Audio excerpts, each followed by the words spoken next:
le pape François, le Vatican. Message d'alerte intitulé « Agissons maintenant pour prévenir des risques de violations graves des droits de l'homme en Côte d'Ivoire ainsi qu'une guerre civile autour du mois d'octobre 2020. » Je répète, message d'alerte. Agissons maintenant pour prévenir des risques de violations graves des droits de l'homme et d'une guerre civile en Côte d'Ivoire en octobre 2020. Vous allez comprendre que cette lettre est signée par les leaders de la plateforme des Ivoiriens d'Italie ainsi que certaines personnalités amies de la Côte d'Ivoire. Saint-Père, qu'il vous plaise de voler au secours de la Côte d'Ivoire. Saint-Père, du 28 novembre 2010 jusqu'au 11 avril 2011, la Côte d'Ivoire et les Ivoiriens ont vécu l'une des crises post-électorales les plus graves et meurtrières au monde, avec plus de 3000 morts déclarés officiellement. L'entière responsabilité de cette crise a été imputée au président de la République en exercice au moment des événements, sous prétexte qu'il avait perdu l'élection. Dès lors, son Excellence M. Laurent Gbagbo et les forces armées républicaines de Côte d'Ivoire furent militairement attaqués par les éléments de l'ex-rébellion ivoirienne à la solde de M. Alassane Dramane Ouattara. Ainsi, avec l'intervention active de la communauté internationale, notamment de l'armée française, le pouvoir du président Laurent Gbagbo fut renversé, lui-même capturé le 11 avril 2011 et transféré à la Cour pénale internationale de La Haye afin d'y être jugé et condamné pour crimes contre l'humanité et pour crimes de guerre. Mais contre toute attente, après 8 ans de procédure judiciaire, le 15 janvier 2019, M. Laurent Gbagbo et Charles Blé Goudé, son ex-ministre de la Jeunesse, sont totalement acquittés et libérés sous condition, ce qui est d'ailleurs une injustice grave. Ils ont été ainsi donc acquittés par le tribunal de première instance de la Cour pénale internationale que présidait le juge italien Cuno Tafuser. Pendant tout ce temps, depuis le 11 avril 2011 jusqu'à ce jour, l'autre belligérant qui a gagné la guerre grâce au soutien des troupes françaises et onusiennes, M. Alassane Dramane Ouattara, dirigera la Côte d'Ivoire de main de maître sur fond de règlement de compte, de chasse aux sorcières, d'arrestation et d'emprisonnement arbitraire des militants et sympathisants du camp vaincu, c'est-à-dire le Front populaire ivoirien du président Laurent Gbagbo, plutôt que de s'engager véritablement dans un processus de réconciliation nationale. Et pourtant, malgré cette politique inhumaine mise en place dès son accession au pouvoir dans la violence, il a plu à votre illustre prédécesseur, le pape Benoît XVI, d'accorder une audience au couple Ouattara en visite officielle au Vatican le 16 novembre 2012. Dieu merci. À l'occasion du 58e anniversaire de l'indépendance de la Côte d'Ivoire, le 7 août 2018, M. Alassane Ouattara accédera enfin aux critiques et revendications de diverses sources dans le monde en amnistiant 800 prisonniers politiques, dont l'ex-première dame Simone Eïvé Gbagbo. Les militaires ayant défendu loyalement la République sous le président Laurent Gbagbo, continuant jusqu'à aujourd'hui de demeurer en prison. Ces pères, on aurait pu dire que tout ceci relève du passé et que le peuple ivoirien, qui aspire profondément à la réconciliation et à la paix, devrait plutôt se préoccuper à écrire de nouvelles pages de l'histoire de ce grand et beau pays. Très malheureusement, la situation sociopolitique actuelle du pays, à quelques mois seulement de l'élection présidentielle d'octobre 2020, à laquelle M. Alassane Ouattara ne peut plus prendre part normalement selon la Constitution, cette élection-là suscite de réelles inquiétudes. Autant, si ce n'est encore plus qu'en 2010. Il suffit de citer le cas de ce qui pose problème. La commission électorale indépendante qui fait l'objet de conflits politiques, lequel conflit a été même porté devant la Cour africaine des droits de l'homme et des peuples.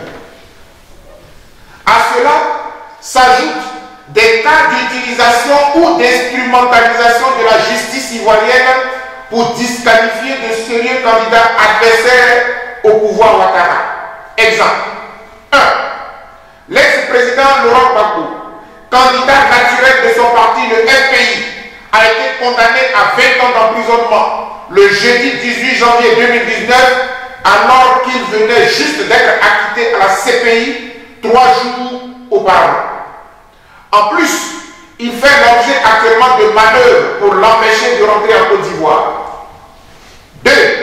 Deuxième exemple, l'ex-ministre de la Jeunesse, Charles Blé, acquitté également à la CPI et candidat évident de son parti, le COJEP, vient lui aussi d'être condamné le 31 décembre 2019 à 20 ans d'emprisonnement et 10 ans de privation de ses droits civiques. Et le même régime d'Abidjan l'empêche lui aussi de rentrer dans son pays. Troisième exemple, l'ex-premier ministre et ex-président de l'Assemblée nationale de Côte d'Ivoire, Guillaume Soro Kibafori, candidat déjà déclaré publiquement à l'élection présidentielle d'octobre 2020, est actuellement visé par un mandat d'arrêt international émis le 23 décembre 2019 et il est empêché également de retourner à Abidjan. Par ailleurs, le régime Ouattara s'apprêterait même à le juger et à le condamner lui aussi par contumace. Dernier exemple, quatrième exemple, l'ex-président Henri Konan Bédié, candidat potentiel de son parti, le PDCI-RDA, est en ce moment dans le viseur de M. Alassane Ouattara qui dit vouloir modifier la Constitution d'ici mars 2020. Ses partisans, les partisans de M. Ouattara, non, du moins les partisans de M. Bédié, gardent leur souffle. Pour toutes ces raisons, qui enveniment la crise préélectorale et cristallisent les tensions politiques en Côte d'Ivoire, nous, Ivoiriens résidant en Italie, nous avons jugé nécessaire de saisir par la présente lettre adressée à sa sainteté, le pape François Ier,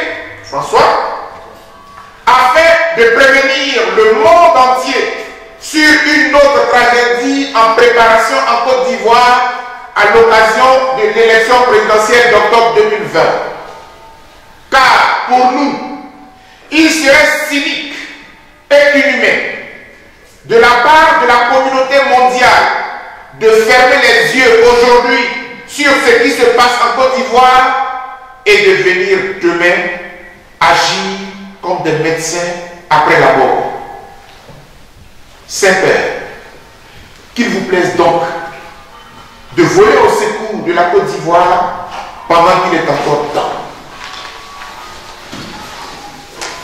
En effet, malgré les fausses assurances du chef de l'État ivoirien et de son gouvernement qui crie toujours, il ne se passera rien à l'élection de 2020. Malgré cela, les archevêques et évêques de Côte d'Ivoire, ces illustres ambassadeurs du Vatican, ont plutôt pris la pleine mesure de la gravité de la situation sociopolitique.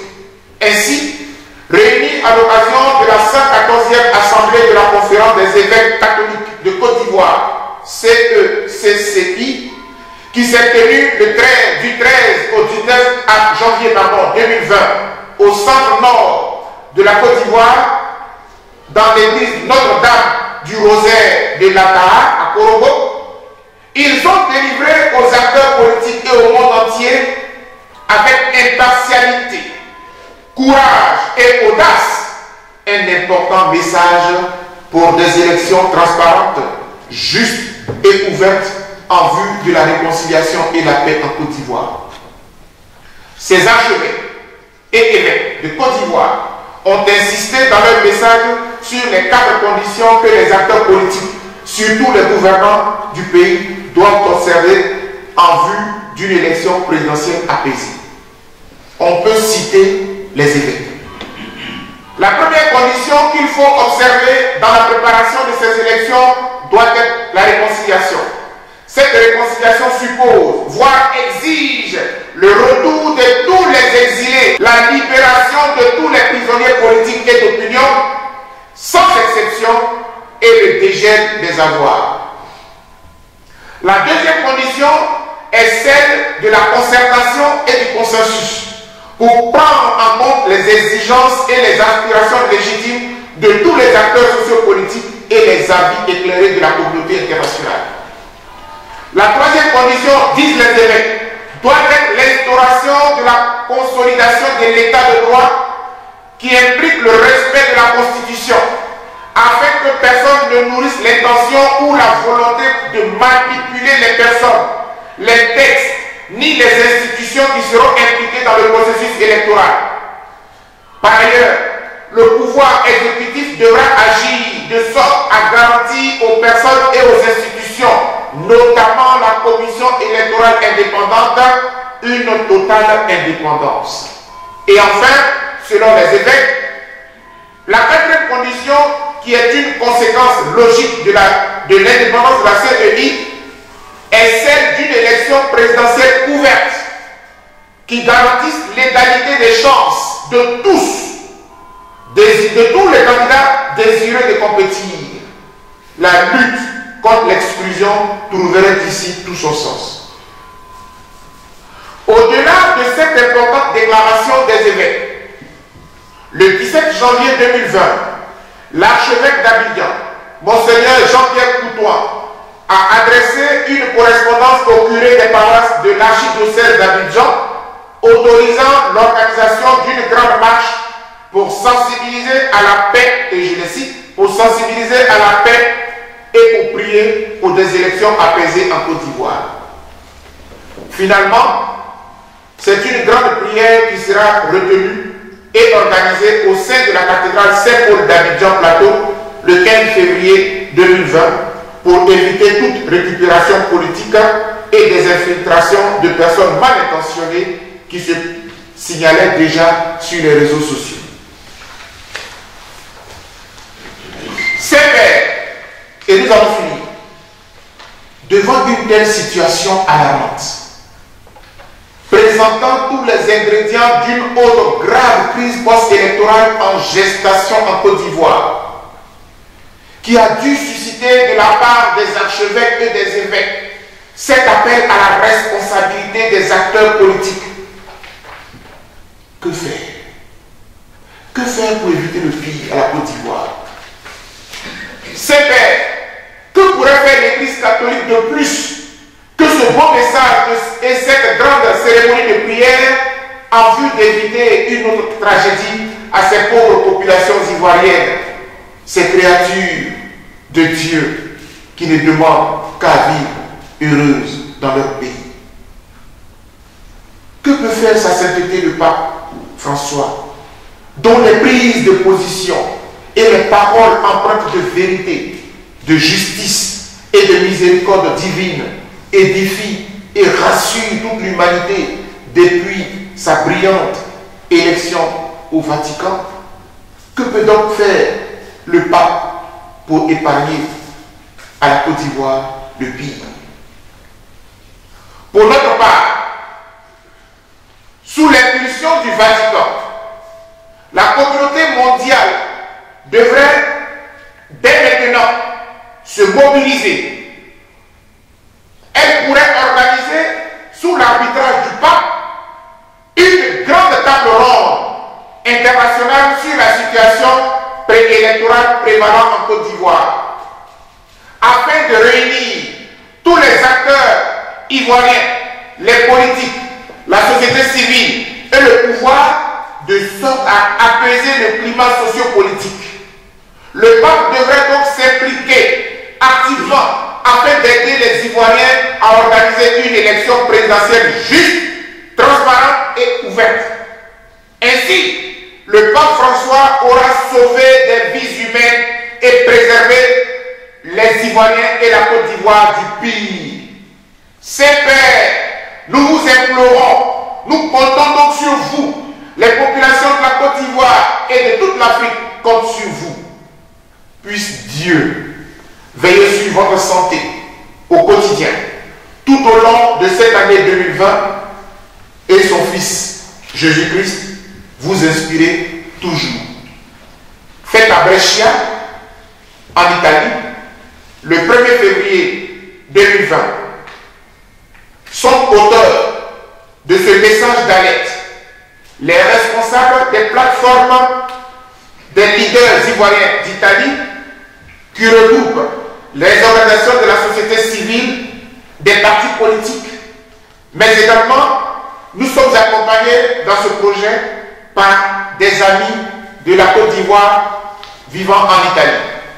Ainsi, vont signer sous vos yeux les personnalités appartenant aux structures suivantes: la FIDOC, Fondation Ivoirienne pour les droits de l'homme et la vie politique, Côte d'Ivoire Libre Expression, les filles de Marie Corée, les patriotes de Brescia et du groupe Zacheda, le groupe C8, collectif des victimes web d'Italie, le COGEP de M. Charles Blé, l'UNG du président Stéphane Kipré, le FPI du président Laurent Gbagbo, mais également le PDCI-RDA du président Henri Konan Bédier, une grande reporter indépendante italienne que l'on connaît très bien dans le milieu, Nicoletta Fagiolo, mais également un ex-ambassadeur d'Italie et président du Centre des relations avec l'Afrique qui se nomme Paolo Sanella. Voilà, mesdames et messieurs, les principaux signataires de ce courrier, mais nous avons toute une liste de personnalités qui ont accepté de signer le document et cette liste sera adjointe à ce document. Ce que nous entrevoyons, c'est que dès le lundi, le courrier va partir au Vatican par lettre recommandée. Ensuite, il y a le directeur du protocole du pape qui recevra une copie. Les 200 journalistes du Vatican nous ont adressé leur contact, leur mail. Ils recevront donc cette vidéo, également le courrier en manuscrit, le courrier que nous avons écrit.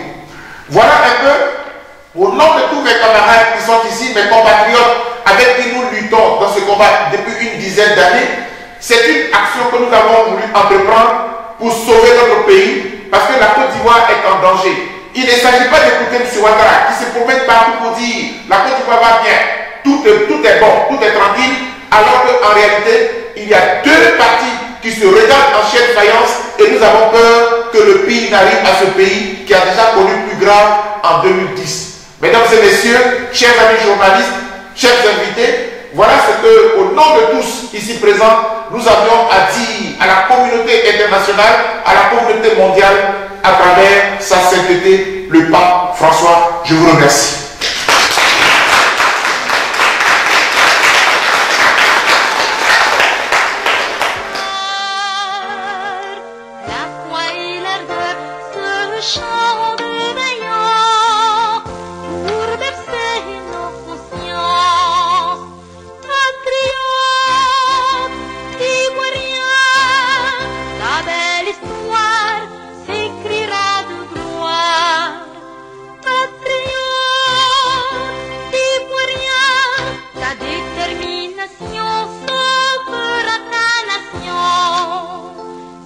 La paix et l'amour.